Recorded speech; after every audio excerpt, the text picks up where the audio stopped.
spent one incredible month island hopping around Indonesia. Now there is over 17,000 different islands there, so obviously we barely scratched the surface, but we just wanted to share some of our top tips and information with you to make sure you also have an amazing time. Hey guys, welcome back to the channel. We're megandmorgs, and if you'd like to check out our Indonesia playlist, you can by clicking the link here or in the description below. So the first thing that we will talk about is things to consider before you are in the country, so sort of things to be aware of when you're in the planning stage. So the first thing for you to consider is your visa. Now, in the past it was free for 30 days for UK citizens anyway. However, recently, unfortunately for us, that's changed. So we had to pay 500,000 Indonesian rupiah for our 30-day visa. That works out to be around £25. So kind of comparable to some of the other countries that you need a visa for in Southeast Asia, but it's something to obviously plan into your budgets for your trip. One thing as well to think about is we got visa on arrival because we knew that we were staying for less than 30 days. Now, if you are planning on staying longer and extending your visa, it might be more beneficial to get the electronic e-visa, because that way you can also extend your visa online without having to go to one of the offices. So it just makes that process super easy, so I would recommend doing that. Another thing as well, if you are planning on getting the visa on arrival, some of the airports don't have places to withdraw the cash prior to where you pay for the visa, so you have to have that cash on you in person. I think we paid in Malaysian ringgit, so they accept any currency, but it's just something to be aware of. On the topic of the Indonesian rupiah, around 20,000 was equivalent to £1. But we found that when we were in the country it was extremely affordable, which we'll talk to you a bit more about in detail later. But I'll put the conversions up for all the major currencies on the screen for you now. The main language is Indonesian. Of course, we always try to learn some basic phrases. You know how to say like please, thank you, hello, delicious in the local language. It goes a long way. But you can also obviously download these languages offline, so you've always got access to them. I think particularly if you are travelling in more remote islands, I mean Bali had a pretty good English literacy rate, which we don't expect.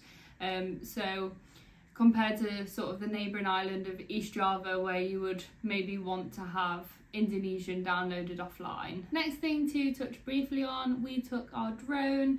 We travel with a DJI Mini, so it's less than 250 grams, but we had no issues whatsoever. Obviously in certain areas they ask you not to fly it. For example, when we were in Padar Island in the Komodo area, but we just respected that and we had no issues whatsoever. With Indonesia being such a huge country of over 18,000 islands, the rainy season and the dry season can vary depending on where you are. As a general rule of thumb, the rainy season is between October and April, with the rest of the year being the dry season. Now, if you're going to specific regions, just Google the specific region and their sort of rainy and dry seasons, just so you can be sure that you're going with the best weather, if that's what you want to do. And we were fortunate enough to go sort of in October time and still have good weather.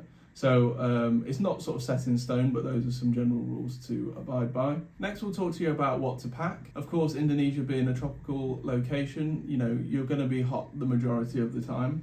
However, slightly different to other countries in Southeast Asia, with the number of volcano hikes that you can do and mountaineering, you know, you might actually get cold from time to time, especially at some of those mountain summits. So with this in mind, we probably recommend to take a warm coat, a rain jacket just because it's a tropical location, and then maybe like a fleece or jumper, along with some long trousers. Don't worry though too much, because all of the different cafes near the top, particularly for Bromo over Ijen, they sell sort of like hats, gloves, you can rent coats, so it's not the end of the world, but it just saves you a little bit of money. Yeah, if you've got some sort of like clothing like that you can pack down really small into your bag and doesn't take up too much room, they're useful to bring with you. But for the majority of the rest of Indonesia, you know, it's a tropical location, so you want to be taking breathable t-shirts, you know, shorts, make sure to have sort of like, you know, sun protection, so hat, sunglasses, and make sure to take some sun cream that you trust from home or a brand that you trust that you buy along the way. We like to just bring our own, just mainly because skin products in Southeast Asia have sort of like different regulations and requirements. Another thing that we always recommend packing, especially if you are going to some of the more tropical areas, is a good quality mosquito repellent, high in DEET. You know, it's effective and you're not going to be eaten alive. Yeah, honestly, there's nothing worse than having like 10, 15 mosquito bites, then having to go and get some like antihistamines, which we probably still recommend you bring with you. Or like some random medicine Yeah, cream. To like rub on it, because it's a lot of hassle. But yeah, that's another thing that we recommend. Probably just take some antihistamines for your bites anyway. Just because, like, as good as the mosquito repellent will be, there'll be like one mosquito that will find a tiny bit of skin that you haven't put the repellent on. Highly recommend that you take your own snorkel. There's so many different opportunities. The marine life is incredible and it just saves you renting it at every single spot. But I mean, you could always buy one out there.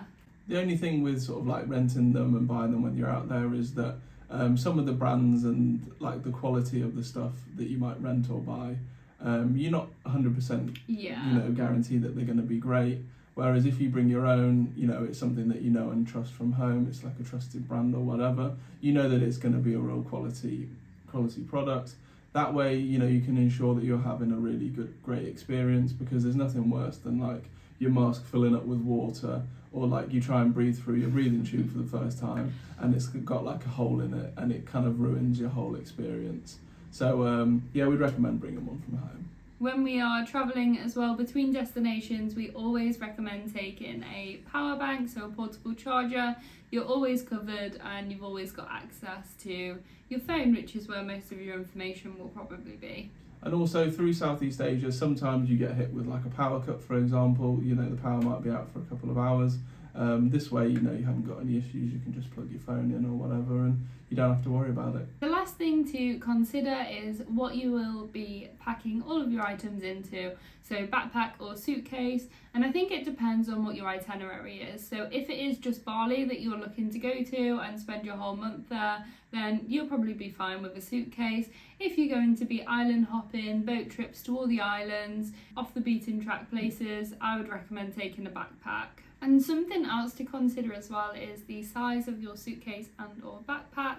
If you are taking any domestic flights, those extra add-on luggage costs really add up. So we flew from Bali to Flores and then from Lombok back to Bali. Yeah. So we travel hand luggage only and we definitely saved a lot of money doing so.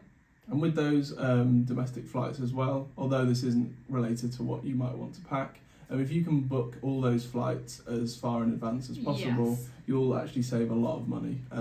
We thankfully knew this from sort of some other countries that we travelled, and yeah, now sort of we were able to book those flights well in advance and then work our schedule around that and save ourselves a lot of money by doing so. The next thing we'll talk to you about is some things you might want to know for when you arrive in the country. The first thing you'll probably want to get sorted is a SIM card.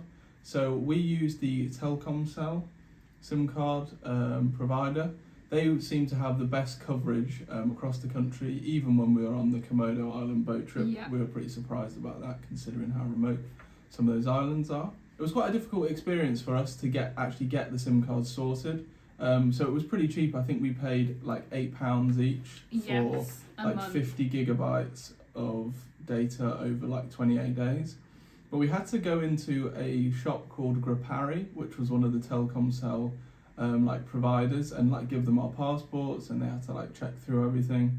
That's because we flew into an airport that didn't provide it, basically, that service. If you fly into one of the main airports like Denpasar, Jakarta, somewhere like that, they may be able to just sort it out at one of the Telkomsel like booths or something. I recommend doing that as well. Yeah, it's so save much yourself easier. Some time. Because it took us like half an hour each probably for that whole process, and but then it's also like, is your accommodation near one of those specific stores as well? So I would definitely recommend just getting it at the airport if that's an option.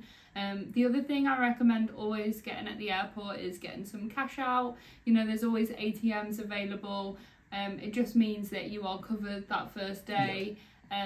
never accept the conversion that Right. they give you. Your bank will always give you a better conversion rate. We personally like Starling. Starling's been the best for us. Yeah. Just because with withdrawing money, we were previously using a Monzo card, but they brought in a restriction for like how much money you could withdraw per month. Fee free basically. Yes. So then we ended up having to pay fees on our withdrawals for a couple of months.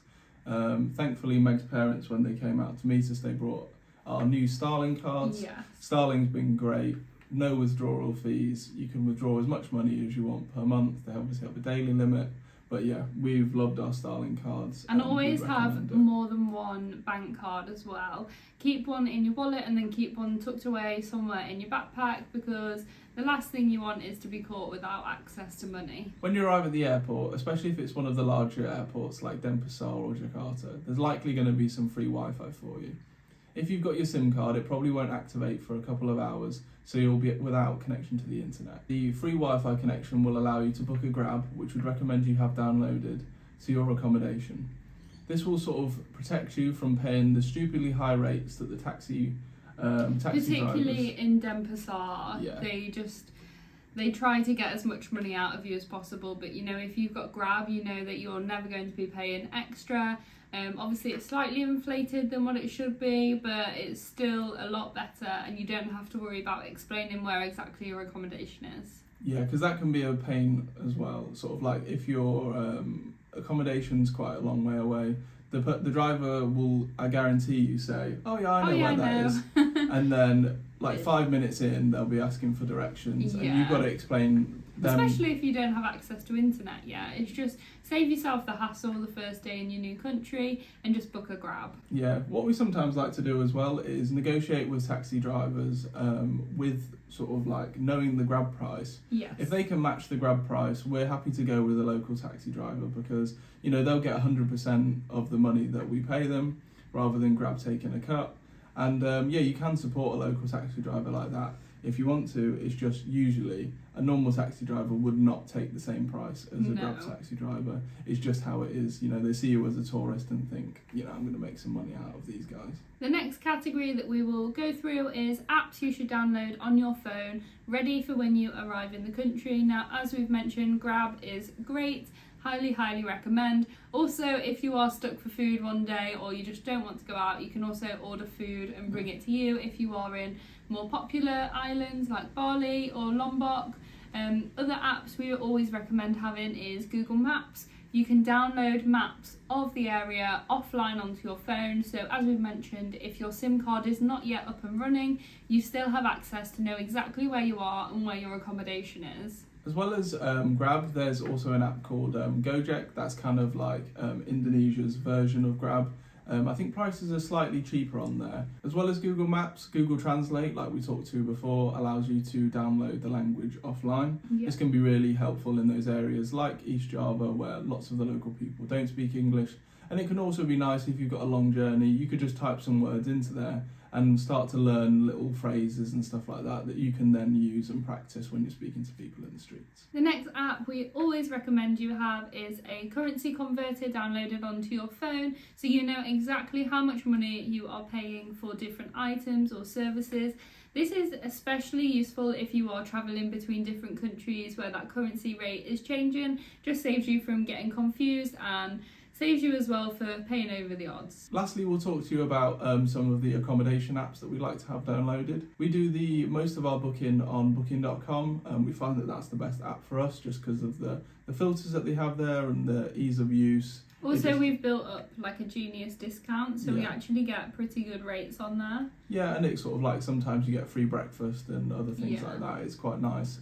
But if you can't find the accommodation that you want on booking.com, we'd recommend using Agoda as like a second. It's not quite as nice to use and it's a little bit clunky, but sometimes hotels only have their listings on Agoda. Yes. That can be really helpful if you're sort of like caught with nowhere to stay on booking.com. Finally, if you're sort of like a hostel type person, you know, maybe you're solo travelling, you want to meet some new people, then Hostel World is probably the best place for you to book your hostels through. And you can just see like all the reviews. And like what the vibe of the hostel is. Exactly. Now, we basically stayed in private accommodation with en suites. We find as a couple it's sort of on a similar price level as hostels, so why would we not have our own room and an ensuite? Now, one thing to look out for when you are booking accommodation, particularly in sort of East Java or islands which are predominantly Muslim, is the proximity to local mosques, because they do have calls to prayer. So I think a few times we were sort of next door to a mosque and you can hear that call to prayer. So if you are a light sleeper, I would recommend paying a little bit more and booking accommodation slightly further away. Of course, it comes with the territory and is not a complaint from us, just something to be wary about if you're a light sleeper, because we were woken up a couple of times. On the topic of accommodation, our average spend was £4.48 per person per night. And like Megan said before, we usually have a private double room with ensuite bathroom, usually air conditioned. Very rarely there was sort of like breakfast included in these prices, but £4.48 per person was extremely affordable during our time. I think this shows just how cheap the accommodation in Indonesia is, because I think for 3 nights when we were in Cinnamon, we definitely pushed the boat out and we stayed somewhere really bougie. It was absolutely lovely. We had breakfast included. I think that was £12.50 per person per night. So you can see just how cheap the rest of the accommodation was to bring that average down. Yeah, but I mean, in Bali, for example, we were in Ubud and we managed to spend, I think it was like £4.50 per person per night for our accommodation in Ubud. So even, Bali can be cheap if you want it to be. The next topic we will talk about with you is transport. As we mentioned, we did take 2 domestic flights, so from Bali to Flores and from Lombok back to Bali. We each spent a total of £128.18 for our month in Indonesia, and that includes those domestic flight costs. So even with them, it's really affordable. We also got the ferry from East Java across to Bali, so we did do a lot of travelling for our time there. Yeah, we made sure that we made the most of our 30-day visa and tried to see as much of the country as we could, and we'd recommend that you would too if you sort of have the opportunity to do so. We also rented scooters, and one thing to note, if you are doing that, we highly recommend you get an international driver's permit before you leave home. So just go to your local post office if you are from the UK and pick one up for £5. Covers you the whole time you're in Indonesia, and particularly those more touristy places like Bali. I personally wouldn't recommend renting a scooter unless you are a confident driver, because the roads are so busy. There's so many scooters around and it's just a very chaotic experience. Next up, we will talk to you about food and drink for your time in Indonesia. The local food was amazing and it's so affordable, so tasty. Highly recommend trying as much as you can while you're there. We really enjoyed it. Saying that, there's also a plethora of options of Western food available, particularly in those more touristy places such as Bali and Lombok. I mean, there's anything that you could want available, but just recommend checking the Google Maps reviews to make sure that you are eating somewhere that is safe and clean and won't ruin your time in Bali with, the classic Bali belly. Through our whole time in Southeast Asia, we spent 9 months there, and thanks to our rigorous checking of Google reviews and stuff like that, we managed to not get food poisoning at all.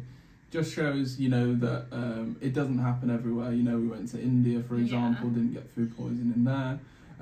It's just one of those things. I think people come from like the West and then come over and expect, just because the restaurant looks nice and clean and whatever, they can just eat there and they won't get sick like what you might be able to do in Europe, for example.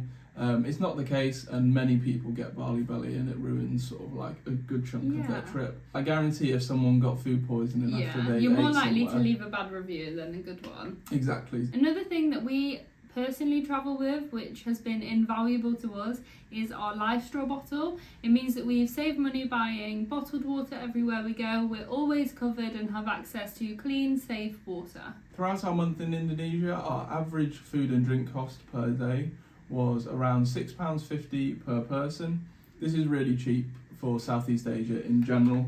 I think other countries are probably higher, maybe around like between £8 and £9. So yeah, it shows you that food can be really affordable. Quite a few of the signs that we saw, especially when we're in like East Java or more local places, less touristy, you could get like nasi goreng, for example, which is fried rice, for like 12,000. Yeah, from all the Indonesian small rupiah. local warungs, they're called. Yeah. Local run, make sure they're busy, and the food is so good. Now, we did manage to keep our food and drink costs low, particularly because we don't really drink alcohol while we're travelling. Now, we know that's not the case for most people, so if you are wanting to drink and party, I would definitely recommend going to the more popular islands because it's more readily available than, say, in East Java. I will quickly run through our itinerary. We do have more detailed videos for everything that we did for our time in Indonesia, and we've got a travel playlist if you do want to have a look. So we started in Surabaya, which is the main international airport in East Java. From there we went to Malang, which was great. We did Mount Bromo, we did the Tempuk Sewu waterfall. We loved that region. East Java It was particularly. amazing. We then got the bus, as Morgan mentioned, the night bus, which was horrific. So book your train Yes. if you are wanting to go. Across to Banyuwangi, where we climbed Mount Ijen, which was another bucket list moment. We then got the ferry across to Bali. Now, we didn't have too long in Bali, but I think we enjoyed it a lot more than what we expected. We thought it was just going to be an Instagram highlight reel, and it was a lot more authentic than what we thought maybe. We just stayed in Ubud and Sidaman. After Sidaman, which is stunning, and that was our favourite place in Bali, I would say. We then flew across to Flores. We had a few days in Flores, but we didn't get up to too much. And then we did the 4-day Komodo Island boat trip. That was an amazing experience and probably our highlight for our time in Indonesia. That's saying a lot as well from all the amazing things that we actually got up to. But that took us from Flores all the way to Lombok, which we then got a taxi down to the south, where the majority of the best beaches are. We spent some time down in Kuta. We had sort of like 3 or 4 nights there, just exploring down the coast on a scooter, basically. Just enjoying sort of like the last couple of days that we had in Indonesia, and for Southeast Asia really, just having some time to reflect and relax. Now, one thing I will quickly touch on is the Komodo Island boat tour. If you are wanting to do it, you can either do it from Flores to Lombok or from Lombok to Flores. Now, Lombok to Flores is a lot more popular. It's exactly the same price, but there'll be so many more people on your boat. So if you're wanting a social, a party vibe, I would recommend doing it that way. If you're wanting a more quiet, chilled out experience, then I would recommend doing it from Flores to Lombok, which is what we did. There was only one other couple on our boat, so we basically had a private cruise. We got a private room. It was just so amazing, and I can't recommend it enough. We booked it with Kareem the Explorer. We just messaged them on WhatsApp and they had availability. Just again with that, with all sort of like cruises and boat type experiences, you can get a cruise to suit your budget. If you want to spend a lot of money on this, you know, you can get a super luxury boat. If you want to just be sort of like cheap and cheerful, but then you know you get everything that you need, that's what you can kind of do the trip like what we did, and we had a great time as well. So just all those sorts of things, you can put it into Google and there'll be an option to cater for your budget. Another thing as well is a lot of that 4-day trip was sailing on open waters. So what you could potentially do is do a round boat trip from Flores and ending in Flores, cut out all of the time sailing and then just fly back from Flores. I think that's definitely a good option if you do have the budget for the domestic flights. Yeah, you know, you could probably go out on a day trip or like one night, sort of like 2 days, and go to a couple of the spots and head back to Flores. There's so many beautiful islands in that area that I'm sure there'll be an itinerary to sort of suit you and your plans. We'll just quickly finish with some final thoughts about our time in Indonesia. One of the most important things to consider when travelling, of course, is your budget. We spent £25.16 per person per day for our time in the country, including those domestic flights and our Komodo Island boat trip. We definitely did not scrimp on activities. We did everything that we wanted to do and more. So you can just see how affordable this country is to travel. I think particularly how cheap areas such as East Java and Lombok are. They sort of accounted for the fact that we did spend more money on activities. So you could do it on an even smaller budget. if you're drinking alcohol and eating Western food every night, I would definitely sort of budget more to account for that fact as well, because local food is so much cheaper than the Western options. But overall, it's so affordable. We had such a great month there. I kind of wish that we had longer, because there's so many more areas in Indonesia that we wanted to see, but it's just somewhere for next time. Exactly, it's just an excuse to go back. And another topic that we usually like to talk to you about is solo travel. Yes. We feel like it would be a pretty safe place to solo travel, and there was quite a few people doing so. If you're doing so, maybe just stay in a hostel or something like that. And if you are solo travelling, it might be beneficial to start in one of the more popular islands such as Bali before you head off to the more remote regions, and that way you've had the opportunity to meet people who might travel to those remote regions with you. We really hope that you've enjoyed this video and it's been helpful for planning your trip to Indonesia. We had such an amazing month and it was so affordable. We think that it's probably one of the best places to backpack or just travel on holiday in the whole of Southeast Asia. I think it definitely lives up to the hype. You know, we went not really knowing what to expect because it is so popular on social media. But I think having low expectations of Bali strangely made us enjoy it a lot more. Yeah. So, you know, go with no expectations, take it all in your stride and have an amazing time there. If you have enjoyed this video, please make sure to like and subscribe. Also go over to our Instagram and follow us over there. We've got lots of like reels and travel inspiration for you, especially for Indonesia over there. But as always, we'll see you in the next one.